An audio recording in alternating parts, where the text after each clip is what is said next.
Today, I am going to be talking about the path of accumulation. I will be giving a series of talks on the 5 paths, and today is the day to start with the first path, the path of accumulation. The whole idea of a path is extremely important in Buddhism for the very simple reason that we are not relying on the power of another person for us to reach the goal. It is up to ourselves, our capacity, you might say enthusiasm and effort and so forth to attain liberation. We have Buddha nature, so there is the path that the Buddha laid out that we travel to attain liberation. And this path is a firsthand experience. It's not something that you can hear about or read about, and then no problem. We each have to travel the path ourselves. And it's about transformation. And this is where impermanence comes in as a very important factor. If it weren't for impermanence, we couldn't transform. But because of impermanence, we can change and transform and become totally, fully enlightened Buddhas. The teachings are like a travel guide. And the teacher, if we are fortunate, is a bodhisattva who has traveled the path and therefore can guide us, can be an excellent guide because a bodhisattva has already traveled these paths. Also, a bodhisattva will know you personally once you become the student of a bodhisattva. And of course, I am specifically thinking about Khenpo Karthar Rinpoche when I say this, that he knew his students personally. And this type of guru or lama is very important, and it's important to follow their guidance. So the question is, if there is no substantial, permanent, independent, inherently self-existing self, who travels the path? This might sound like an oxymoron, a conundrum, or whatever. First of all, if you have that attitude, it's nihilistic to say that we don't exist. What we do as we travel the path is we come to know more about ourselves. The path is about transformation, as I said.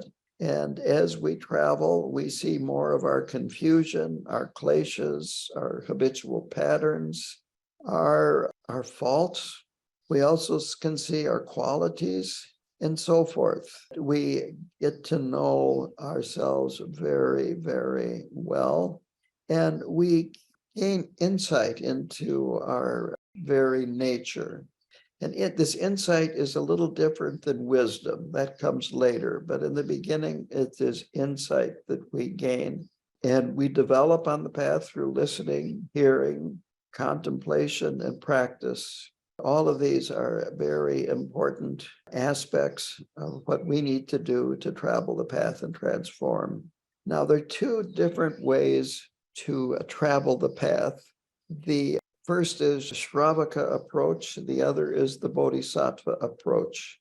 And I'm going to talk about both of them here. Both of these are considered valid motivations. Tibetan Buddhism stresses the Bodhisattva approach.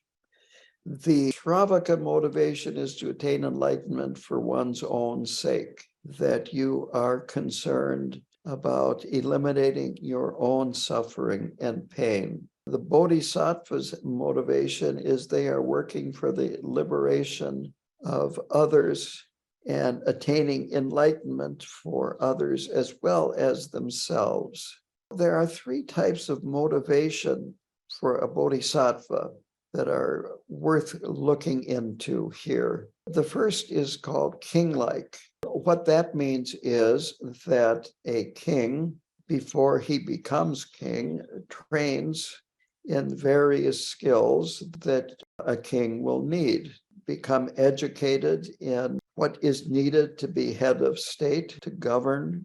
In the old times, a king would also have trained in being a warrior and There would be other things that a king would train in. A king to be would need to have money, a good treasury, would need to have, you might say, a retinue of other people that could come in and help him govern.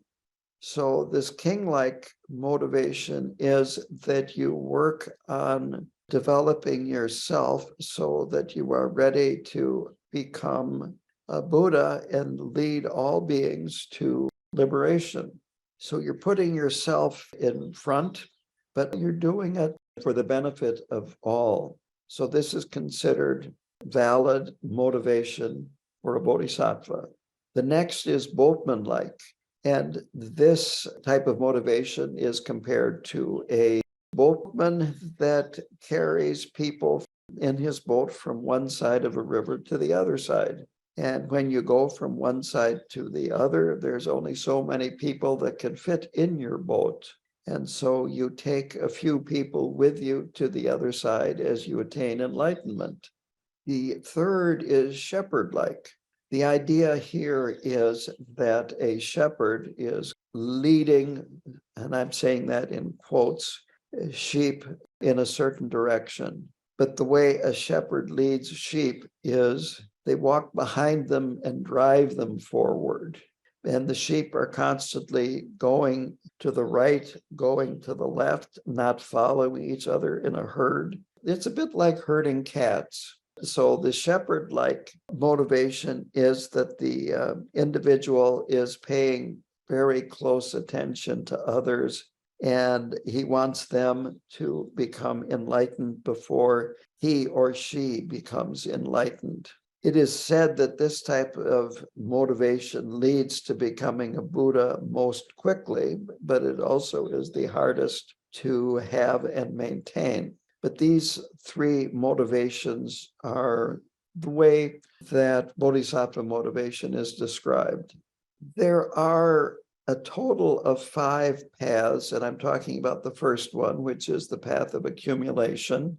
The next path is the path of junction or application.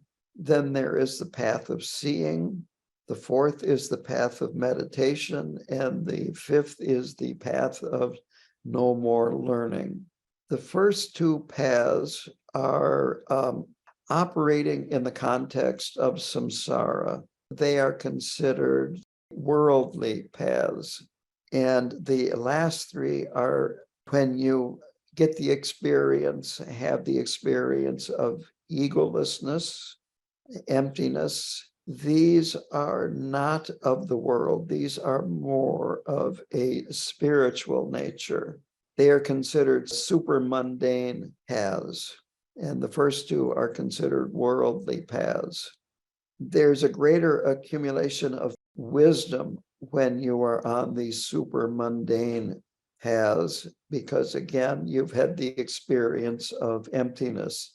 It is not stable in the beginning, but you develop a tremendous amount of wisdom as you travel the path after having experienced emptiness. Now, for the Shravakas, wisdom means understanding impermanence. For the Bodhisattvas, it's this experience of emptiness. So that's an important distinction. Much of what I'm going to talk about now with the path of accumulation holds true for both the Shravakas and the Bodhisattva meditation and motivation. Now, you have to attain a certain level before you really know what it is like. It cannot be explained. You cannot read about it. It's all about experience. A bodhisattva that's on the path of meditation, they would not know exactly what it is like to be on the path of no more learning, which is complete Buddhahood. So the first path is the path of accumulation. And here we must recognize the conditions that we are living in and realize that your life is completely unsatisfactory and unfulfilling. If you don't realize this, what's the point of starting on the path? It's that simple. I came up with a couple of reasons for starting on the path, even though you do not feel that your life is completely unsatisfactory. And one would be, to use a modern term, you want to hack the system. You're dissatisfied, but you want to hack the system. Another reason could be to back up your ego, that you feeling kind of insecure, and somehow or another becoming a Buddhist gives you another, what would I say, a box to check. A third reason that I came up with would be kind of like insurance in case that you're wrong. So maybe Buddhism is right. I don't know. Who knows? Maybe when I die, it'll help me. But the problem with these is nothing is really being given up. There's no opening up to the Dharma or to the Lama. You're really just trying to take something that you will find useful and helpful. And of course, these strategies don't work. Here's a quote from Dharma Paths by Khenpo Karthar Rinpoche. If we are actually practicing the path of accumulation, we are quite advanced. We are not really beginners. This is an important point. So in order to develop this feeling of dissatisfaction for samsara, it requires some work in most cases, especially to focus our efforts and attention in the right direction. In order to be on the path of accumulation, you have to realize that samsara is a condition of the mind. It's not a solid place. And the samsaric mind is always busy. The samsaric mind suffers. It wants happiness, but it suffers. It finds suffering instead. It has cravings to experience happiness. This samsaric mind judges, experiences the kleshas like anger. And the more you see, the stronger the desire gets. And what a practitioner on this path sees is that temporal happiness is temporary. You don't reject happiness, but you realize it is temporary, that it is impermanent, that it's possible for it to end at any moment. This is a deep understanding of impermanence. If you haven't come to this understanding, then when things change, a divorce, for instance, losing a job, a death of somebody, all of this can be extremely difficult and painful. Being told of an incurable fatal disease, too, can be extremely painful if you don't really have this understanding that impermanence is always present. In a way, this is a definition of ignorance, and that is thinking that pleasant conditions are permanent or at least last as long as we want them to, which is basically permanent. You come to this path because you have developed an understanding that real happiness comes from within, that it does not come from external conditions. It's important to do as many virtuous actions of body, speech, and mind as possible. This is one reason why it's called the path of accumulation. We try to accumulate as much virtue and merit as we can. And when we engage in these actions, virtuous actions, this increases our faith, our devotion, and our diligence. These propel us on the path. They help us develop a deeper understanding and deeper realization, and our meditation becomes more stable. There are three parts to this path of accumulation: lesser, medium, and greater. And here is how this works. That the lesser path of accumulation, the student works on understanding the nature of things through logic, contemplation, and meditation, specifically shamatha meditation. The person or the student gains some understanding of how wild their mind is, filled with uncontrollable thoughts, emotions, fear, distortions. It's amazing how we are constantly embellishing things with our own judgments and so forth. We just have a glimpse of this, but the more we practice shamatha, This helps remedy this wild mind or this monkey mind. There also is Vipassana meditation. And very simply, this is a contemplation on the four foundations of mindfulness, examining the body, feelings and sensations, mind, and the external objects of mind.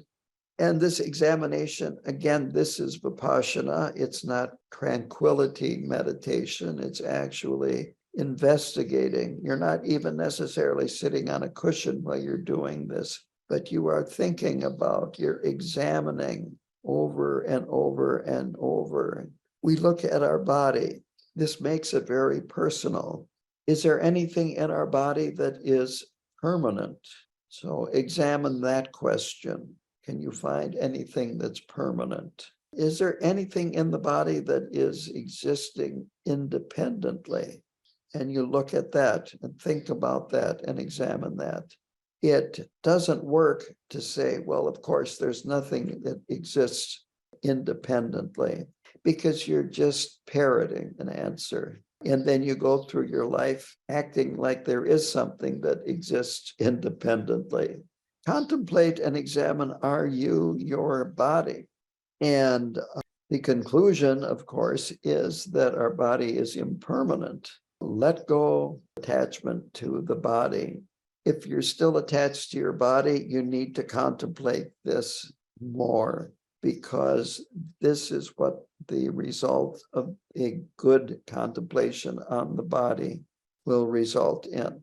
You can also do this analysis by deconstructing the body into smaller and smaller parts. So our body is made of parts like hands, fingers, wrist, forearm, and so forth, through all the parts at that level. And then at a deeper level, it's made up of skin, bones, blood, muscle, tendons, cartilage, and on and on and on.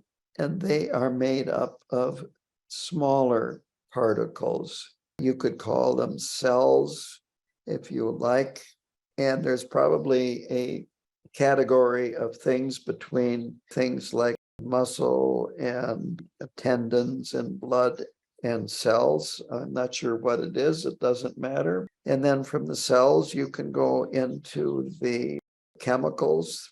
Exactly what is the components of blood, and then they're made out of molecules and atoms. And what are molecules and atoms made out of? They're subatomic particles. And then you get into physics, and modern physics says that you can't even find anything there. Probability that there's going to be something there, but then what is it? Then you've got string theory, and I don't understand that. But your body is basically reduced to not a whole lot. So that's another analysis.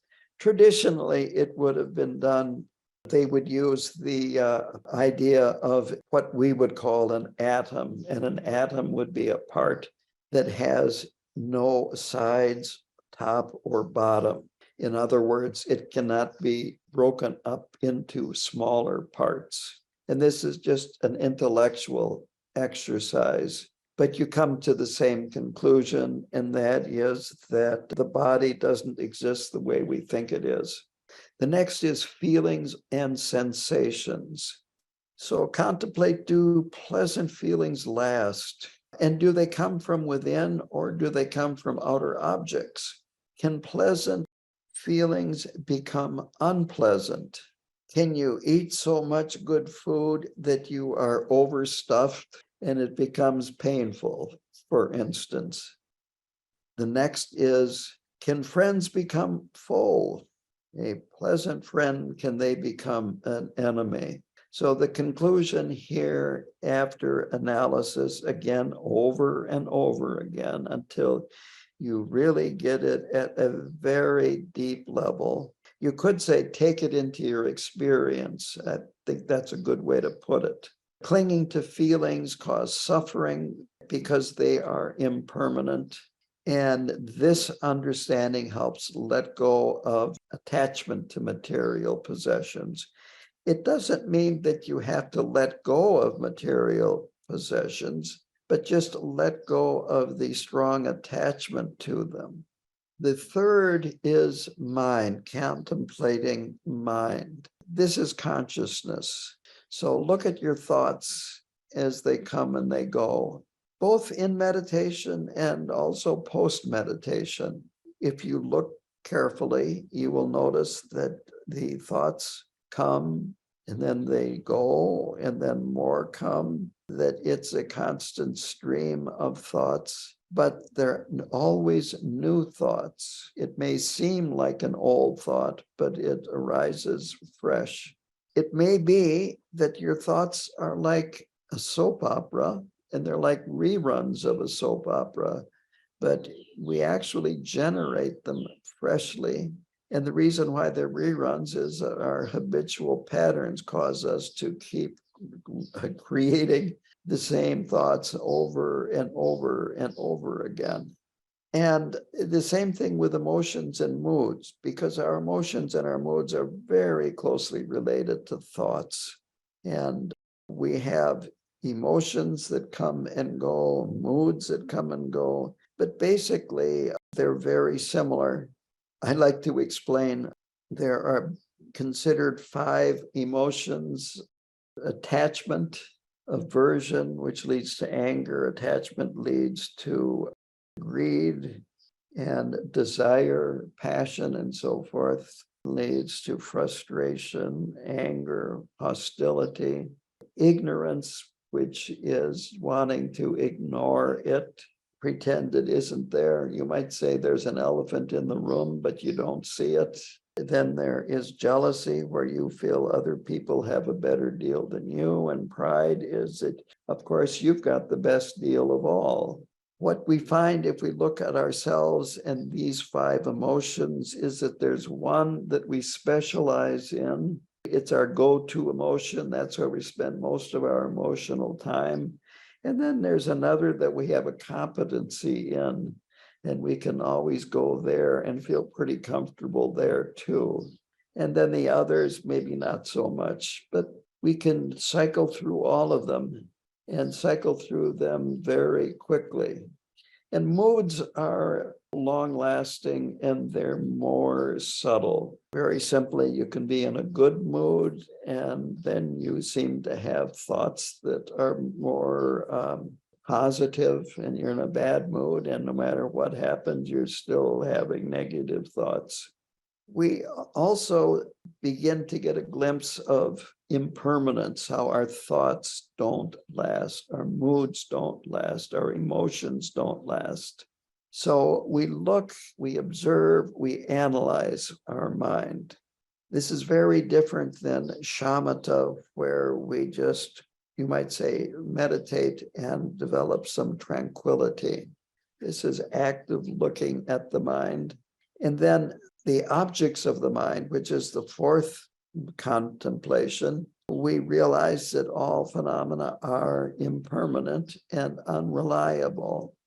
Even mountains change. This area where I live, the bedrock underneath everything is sandstone. And the reason why there's sandstone here is that this used to be underwater, and it used to be salt water. It was connected to the Gulf of Mexico in this part of Wisconsin. And so there's a lot of sandstone underneath. What happened? There's a long way from the ocean now. And on the other hand, since I have a farm field here, on top of that sandstone is soil, and in the soil is full of rocks that are not sandstone. They probably came from a big hole that is now called Lake Superior, maybe even further north than that. I joke sometimes and say the rocks are imported because of the glacier, but it's impermanent. It's important, again, to realize this. The deeper your understanding of impermanence of phenomena, the easier it is for us to work with it in a sane manner. Again, the Vipassana meditation is very different from shamatha, and it has a different function. Vipassana is basically insight into the nature of things. Here is a quote from Khenpo Karthar Rinpoche. The aim of this meditation on impermanence is to free ourselves from attachment to our physical body, to our sensations, to the existence of the mind, and the existence of all objects of the mind.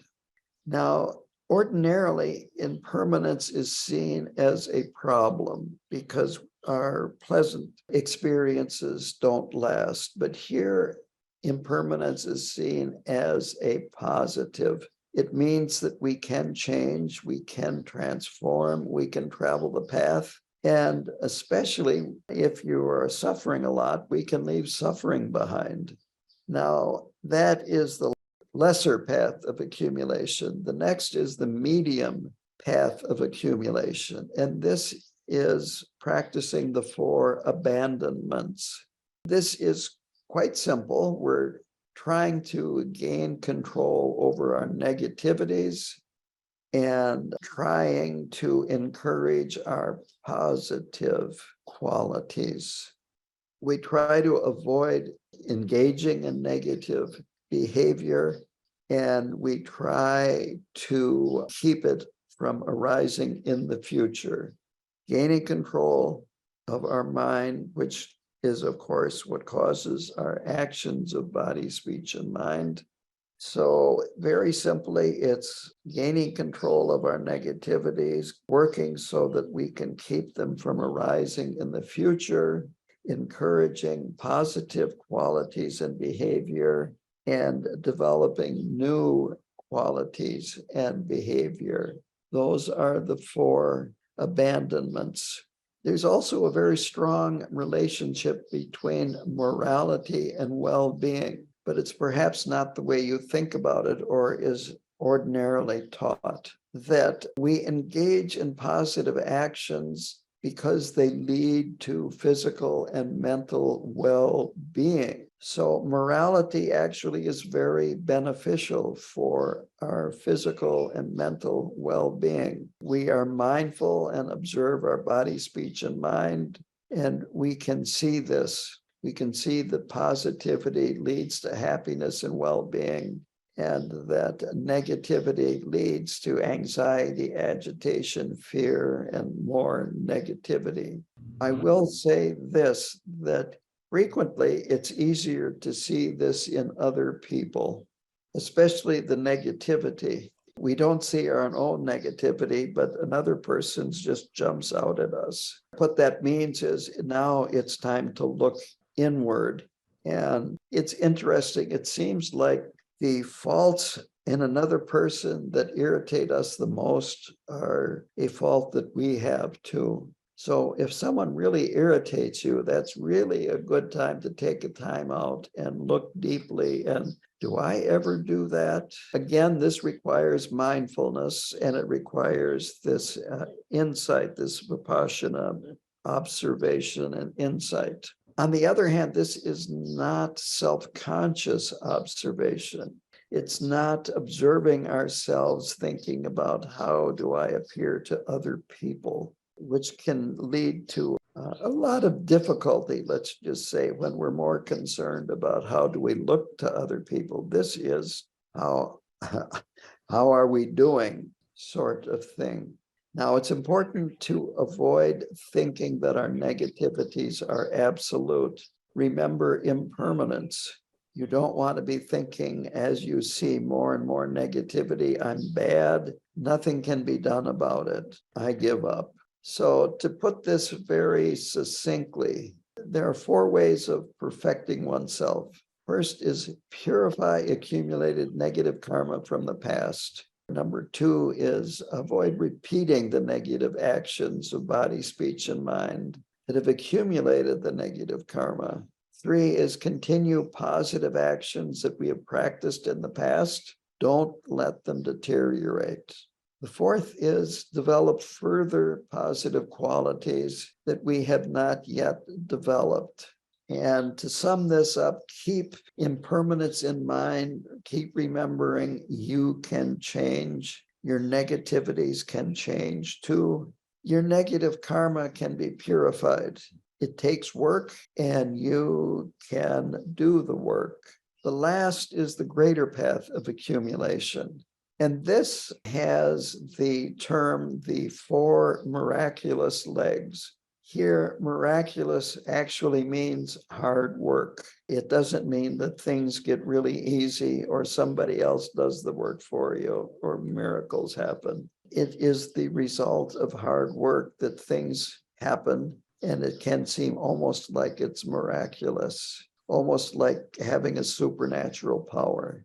Khenpo Karthar Rinpoche compares these four miraculous legs to the four wheels of a car. That if one wheel is missing or flat, the car doesn't go anywhere. He even in Dharma Paths talks about the four miraculous wheels. So the first one is strong motivation and determination. And remember, this is progressive. This is the third part of the path of accumulation. With this strong motivation, nothing keeps you from practicing virtuous actions. Nothing keeps you from meditating and doing virtuous actions in post-meditation. You accumulate merit, and then this takes us to Buddhahood. The second miraculous wheel or leg is diligence, interest, joy in the Dharma and in practice. This leads to effortless, joyful exertion, vigor. You willingly do these things without feeling that it's an imposition or you don't have time or I should be doing this. You just do it, and there is a feeling of joyfulness about it. Third is mindfulness of intention. This means always keeping your intention in mind, your intention to perform virtuous actions, your intention to avoid unvirtuous or unwholesome actions. It means doing what you intended to do instead of being distracted or forgetting to do it. And this is especially in reference to a regular Dharma practice. And finally, being aware and alert so that we can act positively. The last one is one-pointedness. And this is being able to sit in meditation with the mind completely focused on an object without having any thoughts or conceptions. And this is very advanced. And the same thing would be true for mantra repetition, that you can keep your mind focused on a visualization while you are repeating the mantra. Another aspect of this is to use our power of thought and concepts to analyze what is beneficial and what is not beneficial. And we need a basis of shamatha meditation, but again, this is beyond that. Rinpoche says these work together. If a practitioner develops all these 4 points and practices virtuous action, the accomplishments miraculously quickly. So this is why it's called the 4 miraculous legs. Buddhism doesn't discourage thinking, merely excess thinking. So on this path, we use our thoughts in a more constructive way. We turn away from our everyday concerns to some extent. This actually reminds me of a story, experience that I had. Khenpo Karthar Rinpoche was teaching a weekend program on the 10 non-virtuous actions. And in one section, he talked about the 4 non-virtuous actions of speech. And he went over them, lying, harsh words, creating disharmony, and then gossip. And he went into them in quite detail. And then when it came to question and answers, the first question was, this eliminates all normal conversation. Well, that's pretty accurate. And this is why we have to turn away from our everyday concerns and be more concerned with virtuous behavior, things that are beneficial to us and things that are harmful to us and other people. We want to escape from samsara, and it is craving that binds us. It is these 4 non-virtuous actions of speech that bind us. And just because everybody else talks this way, it doesn't mean that we have to talk this way. So it's not the objects, the outer objects out there, but it's our attachment to them. We don't have to let go of our mundane life. If we're going to be a spiritual person, it depends on our attitude. It depends on how we see the world. It depends on what's inside. This path is called the path of accumulation because we accumulate merit. And this brings in the idea of a vessel. Sometimes sentient beings are considered vessels, a vessel that can hold the necessary qualities to travel the path. To be a vessel, we need to be open and receptive. We need to be able to contain the Dharma that you might say is poured into us. And this prepares us for the next path, the path of unification. So far, what I've talked about is primarily applicable to both the Shravaka and the Bodhisattva motivation. Bodhisattva motivation would include this being able to and wanting to generate compassion for all living beings and seeing oneself as having Buddha nature within already. That a bodhisattva does not see the journey of leaving samsara and arriving at nirvana. It's more of going home. Before we took refuge, we had an alternative home, some part or some object in samsara. And the real change is that now we see our home as becoming enlightened, the Dharma, reorienting our idea of home.